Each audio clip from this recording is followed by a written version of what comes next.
कानुनी राज्यको अवधारणा अनुरूप कानुनको तर्जुमा, सामूहिक संशोधन, एकीकरण तथा संहिताकरण, कानुनी राय, परामर्श, अन्तर्राष्ट्रिय सन्धि सम्झौता तथा समझदारीहरूको अनुमोदन, हस्ताक्षर, स्वीकृति वा समर्थन लगायतका कार्यहरू सम्पादन गर्ने नेपाल सरकारको केन्द्रीय निकायका रूपमा कानुन, न्याय तथा संसदीय मामिला मन्त्रालय रहेको छ।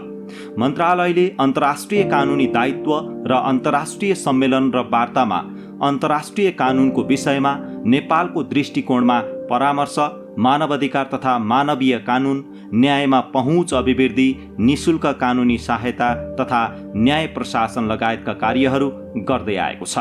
72 सालमा जारी गरेको संविधान, त्यो संविधान अनुकूल हामीले जति पनि हामीसँग ऐन कानुन थियो त्यसलाई संविधान अनुकूल बनाउनु पर्ने भएको कारणले गर्दाखेरि सबै विषयहरूसँग जोडिएको जुन ऐन संशोधन गर्नुपर्ने, नयाँ ऐन बनाउनु पर्ने विषयमा हामी प्रवेश गरिरहँदाखेरि विषयगत मन्त्रालयहरूले आफ्नो विधेयकलाई अगाडि बढाइरहँदाखेरि अन्तिममा गएर कानुन मन्त्रालयसँग ठोकिँदो रहेछ र कानुन मन्त्रालयले सहमति दिनुपर्ने अवस्था रहँदो रहेछ।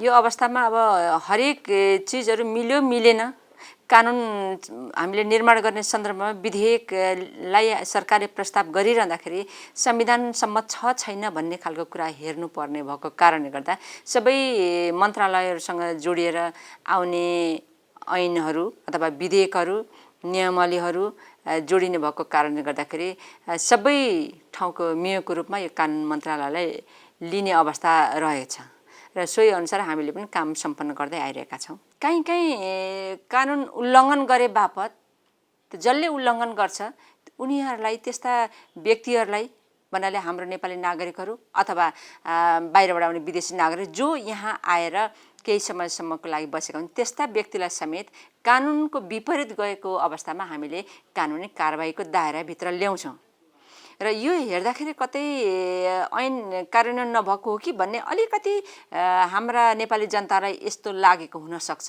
तर हामीले जति पनि ऐन कानुन बनाएको छ त्यो कार्यान्वयन नै गरेको अवस्था छ। कार्यान्वयन भएको छ भन्ने कुरा उल्लङ्घन गरेमा कानुनी कारबाहीको दायरामा ल्याउने प्रावधान छँदैछ, ल्याउने काम पनि सरकारले गरेकै अवस्था छ। विक्रम सम्वत 2007 सालको राजनीतिक परिवर्तन पश्चातको परिवर्तित पृष्ठभूमिमा शासन सञ्चालन पद्धतिलाई संस्थागत रूपमा व्यवस्थित गर्ने उद्देश्यले तत्कालीन सरकारले स्थापना गरेका विभिन्न विभागहरूमध्ये कानुन विभाग पनि एक थियो। यस विभागको स्थापना हुनु अघिसम्म कानुनको तर्जुमा धर्मशास्त्र तथा नीतिशास्त्रका विद्वान, धर्माधिकार, साहु महाजन, सन्त महन्त, जिमिन्दार, थरी, मुखिया तथा तत्कालीन समाजमा नाम कमाएका व्यक्तिहरूबाट हुने गरेको थियो। नेपालमा 2007 सालभन्दा अघि मुलुकी बन्दोबस्त अड्डा अन्तर्गतको ऐन सवाल फाँटबाट कानुनका मस्यौदा हुने गरेका थिए। कानुन विभागको स्थापना पश्चात कानुन तर्जुमा सम्बन्धी कार्य यसै विभागबाट हुन थालेपछि कानुन तर्जुमा सम्बन्धी कार्य संस्थागत रूपमा अगाडि बढेको हो।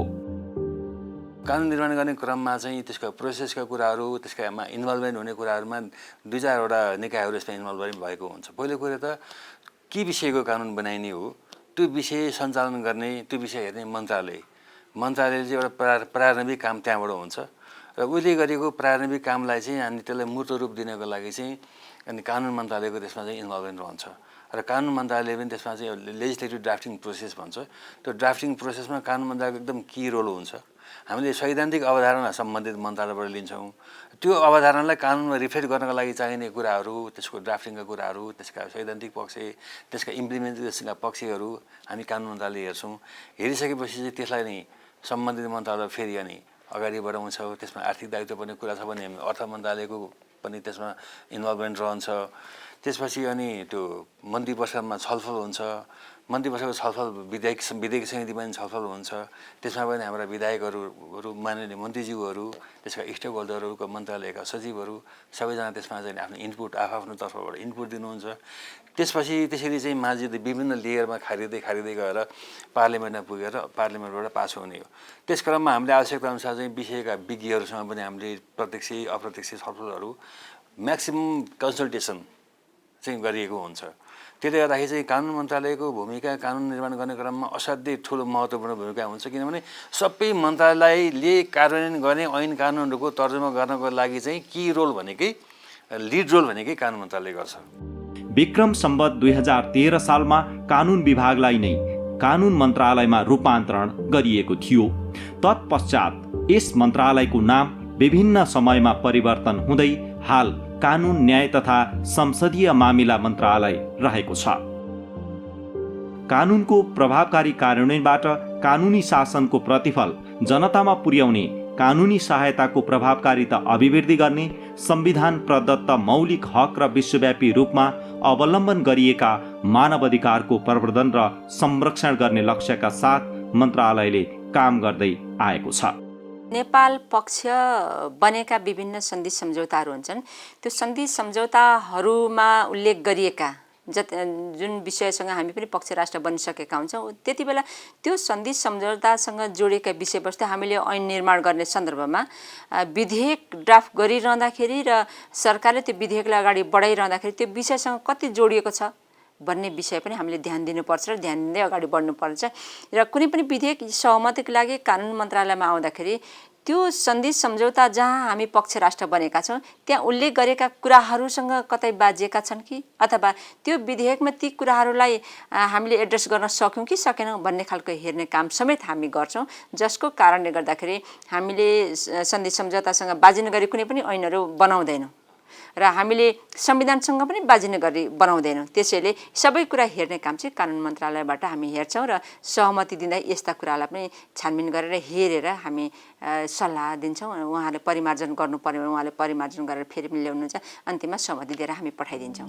नेपाली जनताको इच्छा र आकांक्षा अनुकूलको कानुनी संरचना, न्याय अनुभूत गर्न सक्ने न्याय प्रबन्ध र देश विकास तथा राज्य सञ्चालनका लागि आवश्यक कानुन तर्जुमा गर्ने यस मन्त्रालयको परिदृश्य रहेको छ।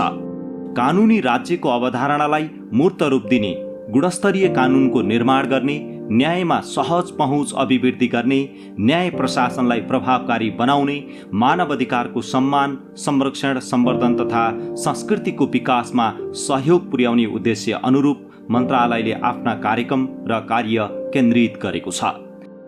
मुलुक कस्तो छ भन्ने नाप्ने एउटा मेजर्स भनेको चाहिँ त्यो देशको कानुन कस्तो छ, त्यो देशको संविधान कस्तो छ, र संविधान अन्तर्गतको कानुन मात्रै भएन, कानुनलाई कार्यान्वयन गर्ने मेकानिजम कस्तो छ गभर्मेन्टको। कानुन त प्रशस्त बनाइयो, तर त्यसलाई इम्प्लिमेन्ट गर्ने मेकानिजम के छ, होइन? अनि कानुन कतिको लोकतान्त्रिक छ, होइन? कानुनको जुन एउटा कार्यान्वयन गर्ने क्रममा त्यसका चाहिँ नि त्यसले प्रदान गर्ने सेवाहरू कतिको चाहिँ नागरिकको निमित्त लाभग्राही छ, होइन? कतिको निड बेस छ, कतिको आवश्यक छ भन्ने कुराहरू हेरिन्छ त्यसमा, होइन?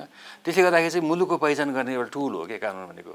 विदेशीहरू अन्तर्राष्ट्रिय जगतमा पनि नेपालको कानुन कस्तो रहेछ, नेपाल कस्तो मुलुक हो, नेपालमा कुन किसिमको सिस्टम छ, पोलिटिकल सिस्टम कस्तो छ भनेर हेर्ने भनेको संविधान र कानुन नै हो, होइन? सुशासन जुन हामी भन्छौँ, कति सुशासन छ, कतिको चाहिँ नि हामीले सुशासन कायम गर्न सकेका छौँ, दण्डहीनताको स्थिति के छ, होइन? यी कुराहरू चाहिँ हामी यसले नै हामी मुलुकको पहिचान गराउने हो।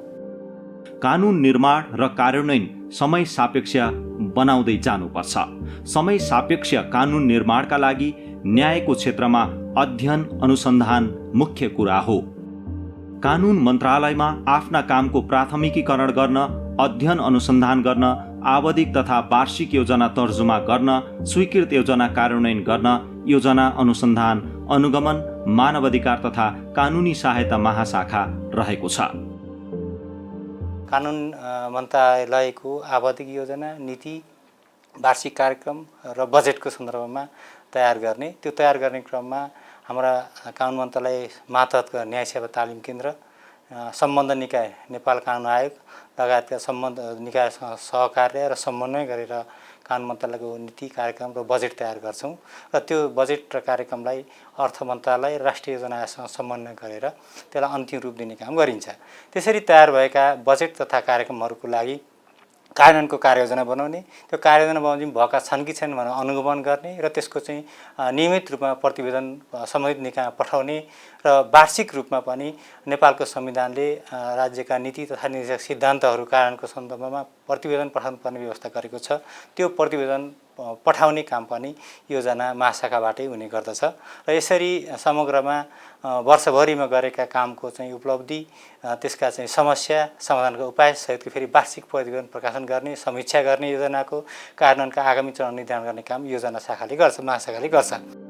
मन्त्रालयले कानुन, न्याय तथा संसदीय मामिलाको क्षेत्रमा नीति निर्माण गर्ने, कानुनी राय सल्लाह दिने, न्यायपालिका र व्यवस्थापिकाको कार्यपालिकासँगको सम्पर्क सेतुको भूमिका निर्वाह गर्दै आएको छ।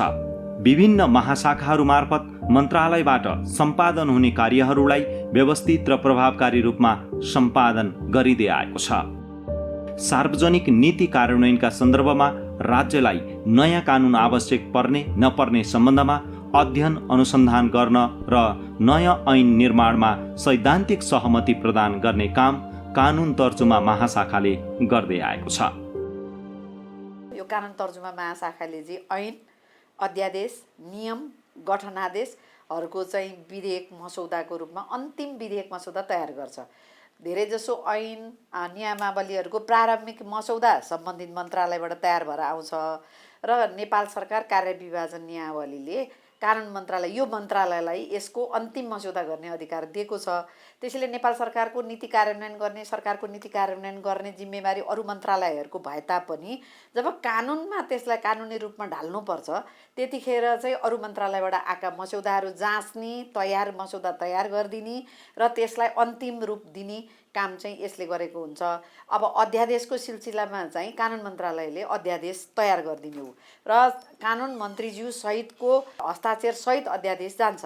यसमा चाहिँ त्योदेखि बाहेक नेपाल सरकार मन्त्री परिषदबाट स्वीकृत हुनुपर्ने निर्देशिका र कार्यविधिहरू, ती कार्यविधिहरू पनि यो मन्त्रालयबाट अन्तिम मसौदा तयार भएपछि मात्रै त्यहाँ अरू मन्त्रालयले लाने हो। त्यसको अलावा कानुन मन्त्रालयले यो तर्जुमा महाशाखाले अहिले अब यो नयाँ संविधान भन्दा नि संविधान जारी भएपछि पुराना ऐनहरू त यथावत छन्। ती पुराना ऐनहरू कतिपय त अहिले हामी कार्यान्वयनमा गएका छैनन् र ती कार्यान्वयन नजाने ऐनहरूलाई पनि कतिपय अवस्थामा चाहिँ हामी आफैले पनि पुनरावलोकन गर्छौँ। मन्त्रालयले नेपाल सरकार वा नेपाल पक्ष भई सम्पन्न हुने सन्धि सम्झौताको मस्यौदा गर्छ। मस्यौदामा राय दिने, सन्धि सम्झौतामा हस्ताक्षर गर्ने, अन्तर्राष्ट्रिय वा अन्तर सरकारी संस्थाहरूको सदस्यता प्राप्त गर्ने कार्यका लागि सन्धि सम्झौता तथा अन्तर्राष्ट्रिय कानुन महाशाखा मार्फत काम हुँदै आएको छ। नेपाल सरकार अथवा नेपाल राज्य पक्ष हुने सम्पूर्ण सन्धि सम्झौताहरू का सम्बन्धमा नेपाल सरकारको तर्फबाट पोजिसन बनाउने एउटा धारणा के हो त, त्यो सन्धि सम्झौताको बारेमा धारणा बनाउने, ती सन्धि सम्झौता सम्पन्न हुँदाका बखतमा वार्तामा भाग लिने अथवा ती सन्धि सम्झौता हुँदाखेरि नेपाल सरकारका अडानहरू के हुन् भन्ने कुरो स्पष्ट गर्ने, अथवा कतिपय अवस्थामा नेपाल सरकारले पनि एउटा मस्यौदा गरेर सन्धि सम्झौता चाहिँ अरू देशसँग गर्नुपर्ने हुन्छ, चाहे द्विपक्षीय होस्, चाहे बहुपक्षीय होस्, चाहे क्षेत्रीय होस्। ती रूपमा हामीहरू चाहिँ मस्यौदा गर्ने काम पनि गर्छौँ अनि वार्ता परामर्श गर्ने काम पनि गर्छौँ र सन्धि सम्झौताको वार्ताका समयमा चाहिँ हामीहरू त्यहाँ गएर भाग लिने र अनि त्यसमा नेपाल सरकारका तर्फबाट लिनुपर्ने अडानहरू अनि हाम्रा संविधान लगायत राष्ट्रिय कानुन र अन्तर्राष्ट्रिय कानुन अन्तर्गत हाम्रा जुन दायित्वहरू छन् नेपाल सरकार र नेपाल राज्यका, ती दायित्व बमोजिम हाम्रा कामहरू मिले कि मिलेनन् अथवा ती सन्धि सम्झौताका व्यवस्थाहरू मिलेका छन् कि छैनन्, त्यो कुरालाई हामी पर्खेलेर यकिन ठहरका साथ हामीहरू त्यहाँ व्यवस्था गर्छौँ। त्यसै गरी हामीले न्याय प्रशासन शाखा अन्तर्गत नेपालको न्याय सेवा, नेपाल सरकारका विभिन्न सेवाहरू छन् निजामती सेवा अन्तर्गत, ती सेवा मध्ये एउटा न्याय सेवा पनि हो। यो न्याय सेवामा 3टा समूहहरू छन्। ती 3टा समूहमध्ये अहिले हामी 2टा समूह चाहिँ न्याय समूह र कानुन समूहको चाहिँ हामीहरू ती समूहमा नियुक्त हुने कर्मचारीहरूको सुरु नियुक्ति, बढुवा, तिनीहरूको विभागीय कारबाही र तिनीहरूको चाहिँ नि अवकाशसँग सम्बन्धित कामहरू चाहिँ हामीहरू यहाँबाट गर्दछौँ। कानुनको व्याख्या र कार्यान्वयन विभिन्न ढङ्गबाट हुन सक्छ। यही कुरालाई ध्यानमा राखी मन्त्रालयले कानुन कार्यान्वयन गर्दा कुनै प्रकारको कानुनी अडचन वा दुविधा उत्पन्न भई राय माग भएमा कानुनी राय उपलब्ध गराउने काम पनि गर्दै आएको छ। सरकारको तर्फबाट प्रकाशित हुने राजपत्रमा गर्नुपर्ने कतिपय काम यसै मन्त्रालयको राय तथा राजपत्र सम्पादन महाशाखाबाट हुँदै आएको छ। नेपाल सरकारका मन्त्रालयहरू र निकायहरूले कानुनको कार्यान्वयन गर्दा कुनै बाधा अडचन उत्पन्न भयो अथवा कानुनमा भएको व्यवस्थाले दुविधा उत्पन्न गर्यो भने त्यस्ता विषयहरूमा चाहिँ कानुन मन्त्रालयमा राय माग गर्ने गरिन्छ। राय माग गर्दा पहिलो त सर्वप्रथम त कानुनी विषयमा नै राय माग गर्नुपर्छ। राय माग गर्ने ढाँचा पनि हामीले स्वीकृत गरेका छौँ। त्यही आधारमा चाहिँ कानुन मन्त्रालयमा हामीले त्यो जाँचिसके पछाडि त्यो कानुनी विषयमा चाहिँ केन्द्रित रहेर हामीले राय प्रदान गर्छौँ। र जति पनि नेपाल राजपत्रमा प्रकाशन हुने जति पनि सूचनाहरू सम्पादन गर्ने जिम्मेवारी चाहिँ नेपाल सरकार कार्यविधान नियमावलीले कानुन मन्त्रालयलाई तोकिया छ। त्यस अन्तर्गत खास गरी ऐन, अध्यादेश र सन्धिहरूको प्रकाशन चाहिँ कानुन मन्त्रालयको सचिवको नामबाट प्रकाशन हुन्छ भने नियमहरू ऐन अन्तर्गत बनेका नियमहरूको प्रकाशन चाहिँ सम्बन्धित मन्त्रालयको सचिवको नामबाट प्रकाशन हुन्छ र त्यो बाहेकको अन्य राजपत्रमा प्रकाशन गर्नुपर्ने सूचनाहरू सम्बन्धित मन्त्रालयको सचिव अथवा सचिवले तोकेको राजपत्राङ्कित 2 श्रेणीसम्मको अधिकृतको नामबाट प्रकाशन गर्ने गरिन्छ। कानुन जनताका लागि मात्र होइन, राज्य सञ्चालनलाई व्यवस्थित र वैज्ञानिक बनाउन पनि सहयोगी बनिरहेको हुन्छ। कानुन कार्यान्वयनका क्रममा नागरिकले आफूलाई चित्त नबुझी कानुन न्याय तथा संसदीय मामिला मन्त्रालयलाई विपक्षी बनाएर अदालतमा रिट दायर गर्न सक्छन्। यसरी अदालतमा दायर गरिएको रिट निवेदनमा मन्त्रालयको तर्फबाट लिखित जवाफ तयारी गरी पठाउने कार्य पनि हुँदै आएको छ। विशेष गरी जति पनि आम नागरिकहरूले सार्वजनिक सरोकारका विवाद लगायत अरू विभिन्न खालका रिट निवेदनमा जति पनि कानुन मन्त्रालयलाई विपक्षी बनाएर अदालतमा दायर गरेका हुन्छन् त्यस्तो दायर गरेका रिटहरूमा चाहिँ अदालतको तर्फबाट के कसो भएको भनेर हामीसँग चाहिँ लिखित जवाफ माग्ने गरिन्छ। त्यसमा चाहिँ अब हामीले त्यसलाई औचित्यता पुष्टि हुने गरी यो सरकारले गरेका यिनी कामहरू यो कानुनमा आधारित रहेर यस्तो यस्तो अवस्थाबाट चाहिँ यो काम भइरहेको छ र यो हुनु भनेको अब सरकारको तर्फबाट हामीले जस्टिफाई गर्ने प्रयास गर्छौँ र क्लियरिफाई गर्ने जुन अवसर प्राप्त हुन्छ त्यो चाहिँ कानुन मन्त्रालय विपक्षी बनाएको सन्दर्भमा चाहिँ हामीले त्यसमा फोकस रहेर चाहिँ लिखित जवाफ चाहिँ तयार गर्छौँ। मन्त्रालय अन्तर्गत रहेको संसदीय मामिला फैसला कार्यान्वयन तथा पारस्परिक कानुनी सहायता महाशाखाले सङ्घीय संसद अन्तर्गत रहेका विभिन्न कार्यहरू गर्दै आएको छ। यस महाशाखाले प्रक्रियागत कार्य गर्ने, सङ्घीय संसद सम्बन्धी नीति योजना र कार्यक्रमको तर्जुमा एवं कार्यान्वयन गर्ने, सङ्घीय संसदको वैदेशिक सम्पर्क र समन्वय सम्बन्धी कार्य गर्ने लगायतका कार्य गर्दै आएको छ। कानुन निर्माणका क्रममा विभिन्न चरणमा विभिन्न समितिहरूमा पनि छलफल हुने गरेको छ। सरकारवाला मन्त्रालय र कानुन न्याय तथा संसदीय मामिला मन्त्रालय लगायतका विभिन्न चरणमा हुने छलफलपछि संसदमा पठाउनका लागि मन्त्री परिषदको विधेयक समितिमा कानुन निर्माणका लागि तयार पारिएका विधेयकहरू कानुन मन्त्री, कानुन सचिव सहित यस समितिका सचिवको उपस्थितिमा बस्ने बैठकबाट थप कारबाहीका लागि अगाडि बढाइन्छ। संसदमा बिल पेश गर्न चाहिँ नेपाल सरकारको स्वीकृति चाहिन्छ। सबैले बुझ्नुभयो होला, पार्लियामेन्टमा हाम्रो सिस्टममा चाहिँ निजी बिल पनि हुन्छन्, सरकारी बिल पनि हुन्छन् र मन्त्री परिषदले खास गरेर सरकार जुनसुकै सरकारी विधेयक वा जुनसुकै पेश गर्ने क्रममा चाहिँ मन्त्री परिषदको स्वीकृति आवश्यक हुन्छ। सम्बन्धित मन्त्रालयले विधेयक लिएर आउँछ, कानुन मन्त्रालयको सहमतिमा ल्याइसकेपछि मन्त्री परिषदले त्यसमा सामान्य छलफल गर्छ। गरिसकेपछि त्यसलाई विस्तृत छलफलको लागि मन्त्री परिषदको विधेयक समिति भन्ने हुन्छ एकजना, त्यो मन्त्री परिषदले तोकेको मन्त्रीज्यूको संयोजकत्वमा हुन्छ र सामान्यतः त्यो कानुन मन्त्रीज्यूको संयोजकत्वमा त्यो विधेयक समिति बन्छ। त्यसमा यहाँ यो मैले अहिले निर्वाह गरिरहेको भूमिका अर्थात् प्रधानमन्त्री कार्यालयको कानुन र मानवाधिकार हेर्ने सचिवको रूपले भूमिका निर्वाह गर्ने हुन्छ। र त्यसरी मन्त्री परिषदबाट कुनै पनि विधेयक गइसकेपछि विधेयक समितिमा गएपछि विधेयक समितिमा हामी सम्बन्धित मन्त्रालयको सचिवहरू र खास सम्बन्धित मन्त्रीज्यूहरू हुनुहुन्छ, विधेयक समितिमा तोकिएको छ। तोकिएका मन्त्रीज्यूहरू बाहेक जुन मन्त्रीज्यूको विधेयक हो उहाँ मन्त्रीज्यू समेत त्यो मन्त्रालय सम्बन्धित मन्त्रालयका सचिवहरू, हिजो नआएको उपाध्यक्ष सचिव लगायत सम्बन्धित विज्ञहरू जो नेपाली सरकारी निकायमा भएका अन्य सम्बन्धित व्यक्तिहरूलाई बोलाउँछौँ र त्यो विधेयकमाथि विस्तृत छलफल हुन्छ। विस्तृत छलफल भइसकेपछि आवश्यकताअनुसार विज्ञहरूको पनि हामी त्यसमा छलफलको सहभागी गराउँछौँ। गरिसकेपछि विधेयक समितिले त्यसलाई परिमार्जन गर्छ र यसका दुईवटा प्रक्रिया छन्। कतिपय सन्दर्भ पहिले चाहिँ मन्त्री परिषदले नै त्यो छलफल गरेर विधेयक समितिले सिधै स्वीकृति दिने गरी अधिकार प्रतिपादन गर्ने गरेको पनि पाइन्थ्यो भने पछिल्ला दिनहरूमा विधेयक समितिमा छलफल भइसकेपछि त्यो विषय फेरि मन्त्री परिषदमा पेश हुन्छ र मन्त्री परिषदले स्वीकृति दिएपछि ल यो विधेयक अगाडि लान ठिक छ भन्ने भइसकेपछि त्यो विधेयकलाई हामी सम्बन्धित मन्त्रालयमा फिर्ता गर्छौँ, स्वीकृति भएको विधेयक, र सम्बन्धित मन्त्रालयले संसदीय मामिला मन्त्रालय अर्थात् कानुन मन्त्रालय मार्फत सङ्घीय संसदमा दर्ता गर्छ।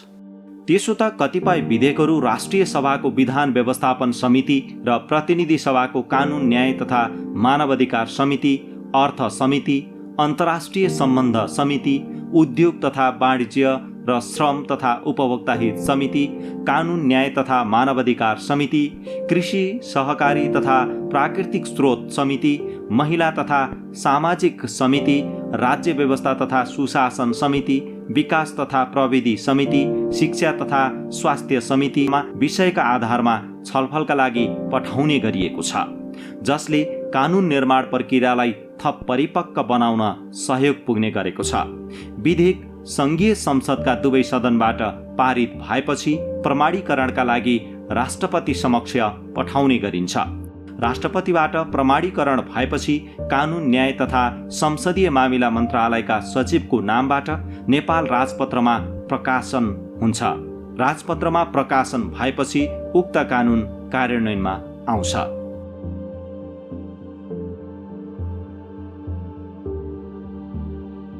कानुनी शासनको प्रवर्धनमा कानुन मन्त्रालयको महत्त्वपूर्ण भूमिका रहेको छ।